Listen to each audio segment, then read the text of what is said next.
The night was dark, suffocated by a thick blanket of fog. The moon, usually a beacon in the night sky, was entirely swallowed by the dense mist. Its eerie glow was absent, leaving the town in an unsettling darkness, broken only by the occasional flicker of a street lamp struggling to pierce the gloom. The fog clung to everything, a cold, damp presence that sent shivers down your spine. It transformed familiar streets into ominous labyrinths, blurring the edges of reality and reason. This was the night the fog came to town. This was the night that Jane would never forget.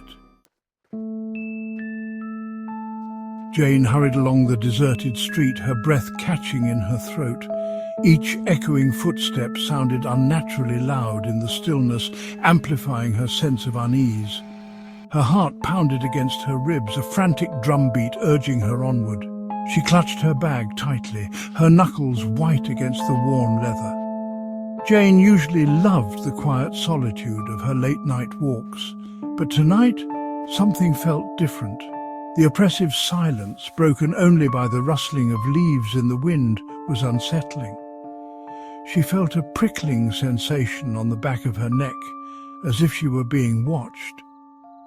She quickened her pace, her eyes darting nervously from side to side, searching for the source of her unease. As Jane pressed on, she came to the old part of town. The houses here were mostly abandoned, their crumbling facades hidden behind overgrown weeds and tangled vines. They loomed in the fog like silent, watchful giants, their empty windows like vacant eyes staring out into the night. One house in particular caught her attention. It was a dilapidated Victorian mansion at the end of the street, its once grand features now decayed and shrouded in shadow. As Jane watched, a light flickered in an upstairs window, casting an eerie, dancing glow on the fog below.